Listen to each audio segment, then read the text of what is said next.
नमस्कार आप सभी दोस्तों को।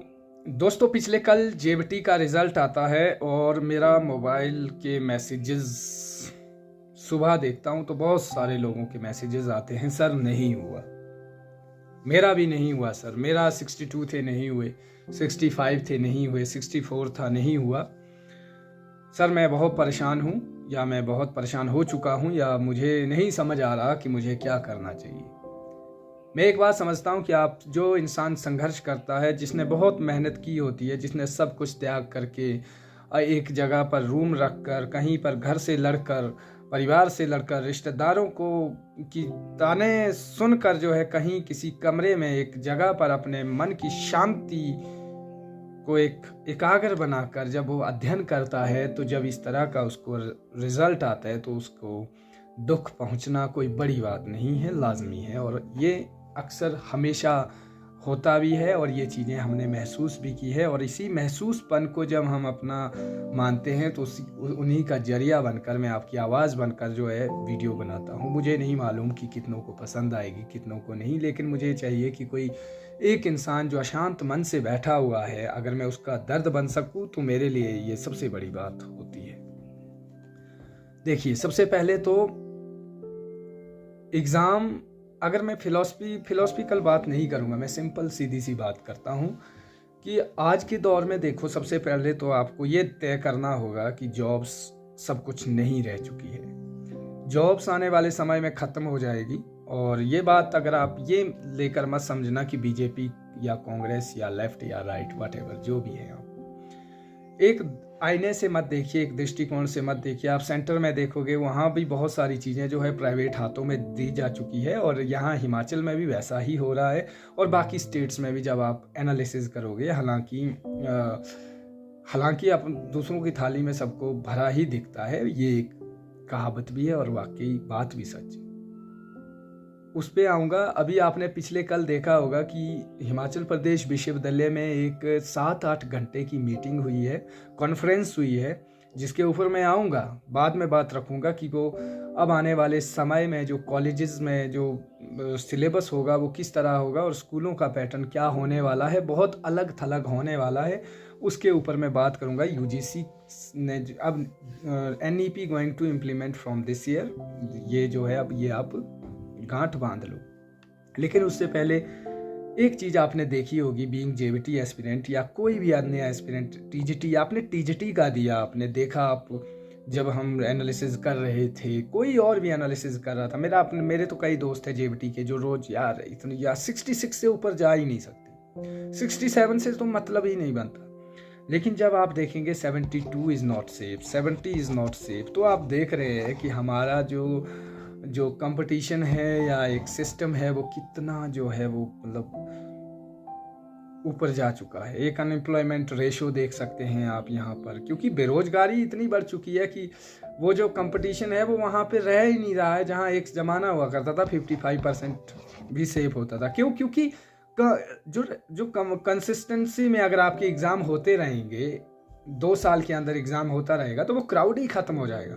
अब एक बच्चा जो 90s में है, जो 80s में है, जिसने एग्ज़ाम दिया था 6 साल पहले, तो वो अगला भी देगा भाई, वो अगला एग्ज़ाम भी देगा। लेकिन एक बात याद रखना, जो 90s का बच्चा या 80s का बच्चा, जो 85 बॉर्न है, 88 बॉर्न है, 96 बॉर्न है, 92 बॉर्न है, या व्हाटएवर, अब जो क्रैमिंग लेवल उसका जो 2018 में था या 2019 में था, वो अब नहीं है।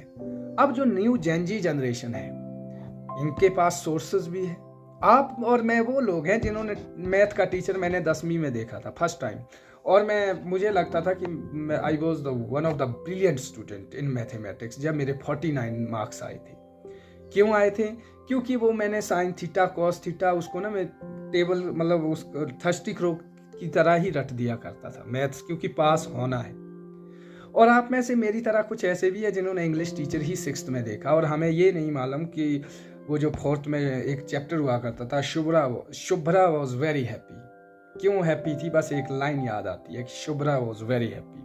फिर जब 6th में जाते हैं तो आपको पता चलता है कि वहाँ पर जो है एक 3rd लेसन, लास्ट लेसन हुआ करता था। बहुत मज़ा आता था जब अंग्रेजी के टीचर हुआ करते थे, उनको देखा करते थे कि अंग्रेजी का अध्यापक कैसा होता है। साइंस का ऐसा होता है, एक फैंटेसी में जिया करते थे, इमेजिनेशन में जिया करते थे। फिर हुआ क्या, और ये सारी चीज़ें वहाँ साइंस टीचर नहीं है, साइंस को मैथमेटिक्स टीचर साइंस को ड्राइंग मास्टर पढ़ा रहे हैं, और वो भी अच्छा मतलब ठीक है, जहाँ पे जैसे चीज़ें एडजस्टेबल हुआ करती थी। और हमारे कभी, मैं तो अपनी बात कहूँ, मैं तो CO2, HO2, H2O ये चीज़ें भी डिफ्रेंशिएट करने में मुझे कई सदियाँ लग गई। तो हम उन हालातों से आते हैं, हम उस एजुकेशन सिस्टम से आते हैं। तो आप ये बताओ कि आप जहाँ पर फाइट कर रहे हैं, आप कम नहीं हैं।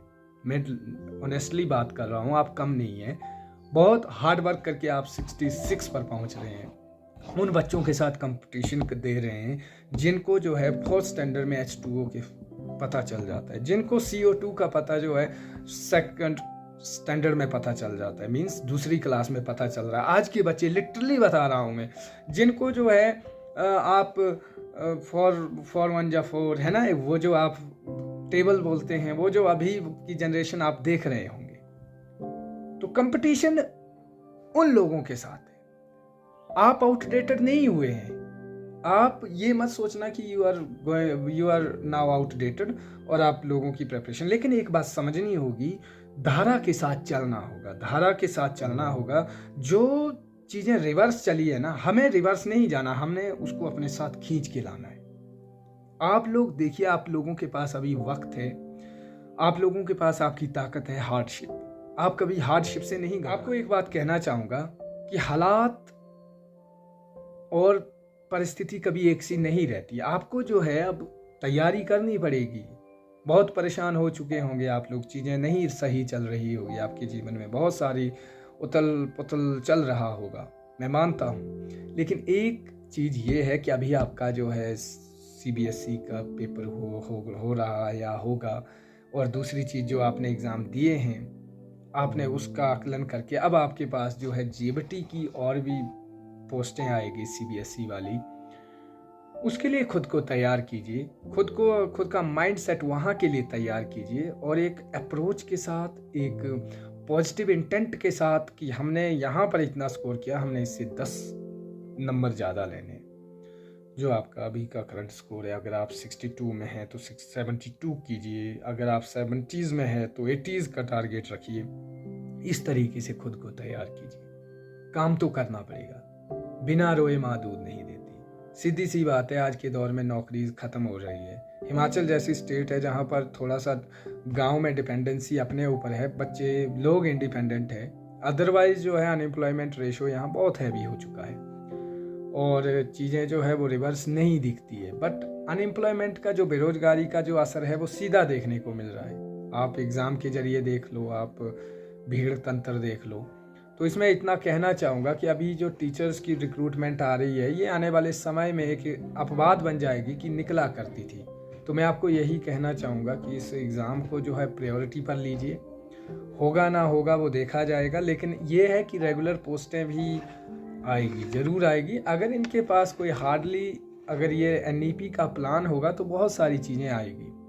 अब वो जो बच्चा जिसके घर में जो है उसके अलावा कोई नहीं है कमाने वाला, मुझे एक बात बताओ, वो जो बहुत बैड परिस्थिति से निकलकर तैयारी कर रहा है, वो आंदोलनों में कहाँ अब इस एज स्टेज में जाएगा। जो 80s में है, जिन्होंने बहुत संघर्ष देखा है, वो चाहता है कि कहीं पर 30,000 की जो है रोजी रोटी चल पड़े तो ठीक है। एक तरह का वास्तविकता भरे दौर में जीना पड़ेगा उसको, क्योंकि जब आंदोलन लड़ने का समय था, आप लोगों ने भी खूब लड़े होंगे, हमने भी खूब किए हैं। तो लेकिन वक्त का एक तकाजा होता है, हर चीज़ का समय होता है। जब आपको किस चीज़ की डिमांड है, भूखे पेट जो है ना युद्ध लड़ा जाता है, ना खराब गले के साथ ना गज़लें गाई जाती है, ये याद रखना। और उसी स्थिति में जो है, जब आपको पता है कि मेरे पीछे मेरा कोई नहीं है, काम तो करना पड़ेगा, पढ़ना पड़ेगा, जाना पड़ेगा। आप नहीं जाओगे तो कोई और, क्योंकि ये समय अलग हो चुका है। वो अंग्रेज़ों का दौर और होता था, एक मतलब कि वहाँ कुछ और चीज़ें होती थी। अब आपको जो है, वो कहते हैं ना, एक युद्ध अपने विरुद्ध, वही चीज़ सिचुएशन आ चुकी है। काम कीजिए अपने ऊपर, जहाँ पर कमियाँ रह चुकी है उसको दूर कीजिए। 2-3 दिन परेशान हैं आप, परेशान रहिए। उसके बाद सोचिए क्या मेरे पास तीसरा अल्टरनेट है, अगर नहीं है तो यही, क्या मैं इसी में फंसा रहूं। तो ये सारी चीज़ें जो है खुद पे डिपेंड करती है, ना कि इधर उधर XYZ के ऊपर। मैं यही कहना चाहूँगा कि आप लोग जो है अभी परेशान होंगे, बहुत चीज़ें रिवर्स चली होगी, लेकिन सब कुछ जो है हमारे हाथ में नहीं होता। हमारे हाथ में है अब कि अपने आप को पुशअप करें, आगे बढ़ाएं और चीज़ें जो चली है उसको एज इट इज़ ना रहने दें, आगे बढ़ें। अगर नहीं बढ़ना चाहते तो मैं यही कहना चाहूँगा, अपना पर्सनल सेट कोई स्टार्टअप करो, कोई चीज़ें तैयार करो जो आप चाहते हैं कि मैं बिज़नेस में जाऊं। क्योंकि आने वाली जनरेशन को जो है आप ये मत कहो कि आप पढ़ें ही पढ़ें, आप ये कहिए कि अगर आप में कोई कैपेबिलिटी है, आप कोई अलग एक्स्ट्रा कर सकते हो तो वो कीजिए। पढ़ाई को सिर्फ एक इतना बनाओ कि आप जान सको दुनिया को। ग्रेजुएशन करना चाहते हैं कीजिए, आप यूनिवर्सिटी जाना चाहते हैं जाइए, मेहनत कीजिए, लेकिन अपने साथ एक बैकअप रखिए। ज़रूर भविष्य में कोई भी अन्य बच्चा आ रहा हो, solely depend on government job अब ये समय नहीं रहा है। मैं ये मानता हूँ अब ये समय नहीं रहा है। अगर आप सोलली गवर्नमेंट के ऊपर डिपेंड रह रहे हैं तो आप बहुत गलत दिशा में जा रहे हैं, और इसी से दुख होता है। जब हम किसी चीज़ को बड़ी शिद्दत से एस्पायर करते हैं, जब वो चीज़ नहीं मिलती है, दुख तभी होता है। और ये हम जनरेशन वही है जिनके पास हथियार दूसरा नहीं है, कोई ना रास्ता है। तो आप लोगों को एक चीज़ है कि आप राह दिखा सकते हो आने वाले समय में कि कुछ अलग भी कीजिए। हाँ, अपना स्टार्टअप कीजिए, क्योंकि आपने देखा होगा जो शिमला के अपर क्षेत्र हैं, रोडू के जो जहाँ पर जो खासकर आप देखते हैं जो लड़के लोग हैं वो क्यों अपने बिजनेस में ज़्यादा इंडल्ज रहते हैं। उनको पता है यार नौकरी में कितना मिलेगा, लेकिन अपने घर में आप मालिक बनकर रहो। उनके पास तो बहुत बड़ा स्टार्टअप है, अपने सेब है, बगीचे हैं, बहुत सारी चीज़ें हैं। तो मैं चाहता हूं कि जो हमारे चंबा के लोग हैं, जो हमारे किन्नौर के लोग हैं, उनके पास भी कोई ना कोई आय के साधन होंगे। अगर उन्हें लगता है कि चीज़ें रिवर्स नहीं चल रही है, तो जो हम 12-15 साल जो है स्टडी में अपने स्पेंड करते हैं, अगर पढ़ाई करनी है मज़े के लिए, पढ़ाई करनी है दुनिया को जानने के लिए, फिर तो स्वागत है। अगर पढ़ाई सिर्फ नौकरी के लिए कर रहे हैं तो फिर आप लोगों को दुख होना लाजमी है। इसीलिए मैं कहता हूँ विकल्प अल्टरनेट होना बहुत ज़रूरी है। आज के लिए इतना ही। आपका समय शुभ रहे। जय हिंद दोस्तों।